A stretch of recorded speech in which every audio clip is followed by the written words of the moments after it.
जय श्री राम। एक संस्मरण सुना रहा हूँ। आप लोगों को मैं वही चीज़ सुनाता हूँ जो मुझे इसमें किसी तरह का कोई भी नमक मरिच मुझे न लगाना अच्छा लगता है, न उसमें कोई मज़ा है, न मुझे कुछ मिलने वाला है उससे।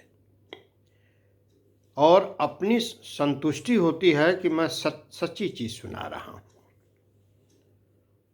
तो हमने अपनी ज़िंदगी में बहुत पापड़ बेला है। मैंने एक मकान आशापुर में बनवाया था, सारनाथ के बगल में। हमारे ही बैंक के 3 लोग वहाँ ऑलरेडी ज़मीन लिए हुए थे। उन लोगों से मैं बहुत ही क्लोज कांटेक्ट में था। लोग हमें बहुत मानते थे। एक बाबू साहब थे, 2 पंडित जी लोग थे।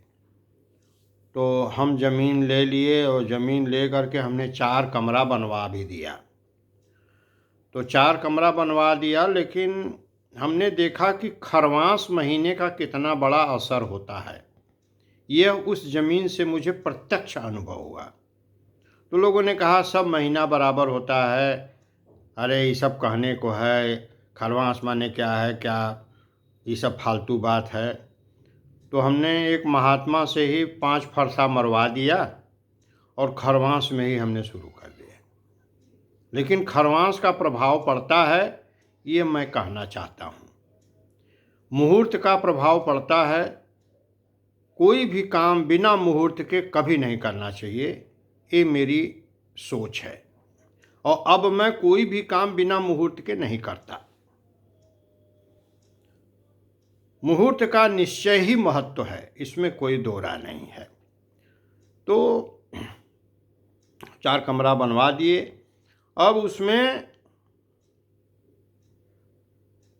एक संत को हम बुलाए थे। वो संत रहते थे सतुआ बाबा आश्रम में, पाठक जी।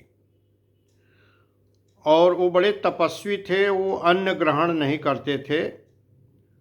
उन्होंने अन्न का पूरी तरह से त्याग कर दिया था और बिना नमक के खाना खाते थे 24 घंटे में एक बार।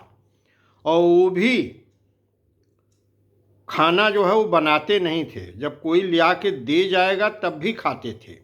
जैसे उबला हुआ आलू या उबला हुआ लौकी ही खाते थे और बिना नमक का, और 24 घंटा में एक बार। तो हम कुछ दिन उनकी सेवा किए थे। हमारी पत्नी प्रदोष का व्रत रहा करती थी। तो जब हम चेतगंज में रहते थे तो उनको प्रदोष के दिन बुलाते थे और उबला हुआ लौकी या उबला हुआ आलू उनके लिए बनवाते थे देसी घी में। वो आते थे, हमारे प्रेमन आते थे और खा के चले जाते थे। और वो आश्रम का प्रसाद भी नहीं खाते थे सतुआ बाबा में। और सतुआ बाबा से उन्होंने ये कह दिया था कि हमको एक कमरा दे सकते हैं। पूर्व परिचित थे वो लोग। जब एक गृहस्थ में थे पाठक जी, तभी उनसे परिचय बहुत अच्छा था बाबा जी का। तो सतुआ बाबा से उन्होंने कहा था कि एक कमरा हमें मिल सकता है, हम पंखा नहीं लगवाएंगे, केवल एक बल्ब जलाएंगे। कहें अरे पंखा काहे नहीं लगवा? कहें नहीं, बिजली का बिल देने भर के लिए हमारे पास शक्ति है नहीं, और आश्रम के ऊपर हम बोझा नहीं बनेंगे, और आश्रम का हम अन्न नहीं ग्रहण करेंगे, और अन्न का हमने त्याग कर दिया है, और हम केवल रहना चाहते हैं। तो बाबा जी ने उन्हें सहर्ष जो है एक रूम दे दिया। और वो गंगा जल ही पीते थे। उनका नाम था परम पूज्य बैजनाथ पाठक जी। और वो पैंट शर्ट ही पहनते थे। तो उनको लोग पैंट शर्ट ऑफर करते थे, तो पैंट शर्ट टांगे रहते थे, एक आध दो ठो पड़ा रहता था उनके यहाँ कपड़ा पैंट शर्ट का। तो एक बार उन्होंने हमसे कहा कि हम चाचा जी कहल ना, उठा। और उठावा तो खूटी पर टंगल हो। उठाए तो उसमें पैंट शर्ट का कपड़ा था। कहीं हम तोके देते। हम कहे कि अरे नहीं चाचा जी। कहें हम चाचा जी कहल तो हमार बतियो मनबे कि न मनबे? हमके काहे न मानब? तो कहें ले लो के ले जा करके पैंट शर्ट अपना के बनवा के आए, देखब हम। अब उनकी बात कैसे टालें, लेना पड़ा।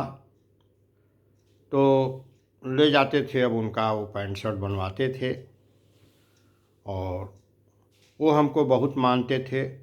एक बार उन्होंने हमसे कहा कि हमारा 20,000 रुपया बैंक में है, इसमें अपना नाम भी जुड़वा लीजिए और जो इसका मंथली या थर्ड मंथली जो ब्याज मिलता है वो आप हमको ले आके पहुंचा दीजिए। हम कहे चाचा जी हम पैसा ले आके पहुंचा देंगे, लेकिन हम अपना नाम किसी कीमत पर नहीं जुड़वाएंगे।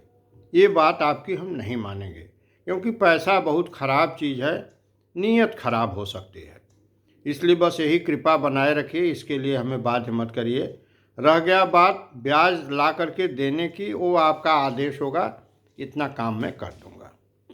मैंने बहुत दिन तक उनकी सेवा किया, बहुत दिन तक वो हमारे यहाँ आते थे, लेकिन उसके बाद उन्होंने कहा कि नहीं अब हम नहीं आ पाएंगे, मेरा स्वास्थ्य अलाउ नहीं करता है, आप ला सकते हो तो ला के पहुँचा दिया करिए। मैं पहुँचा नहीं पाया, बैंक की नौकरी में फुर्सत नहीं मिलता था। बाकी पोर्शन जो है अगले एपिसोड में, इसके बाद वाले में हम बताएंगे। जय श्री राम।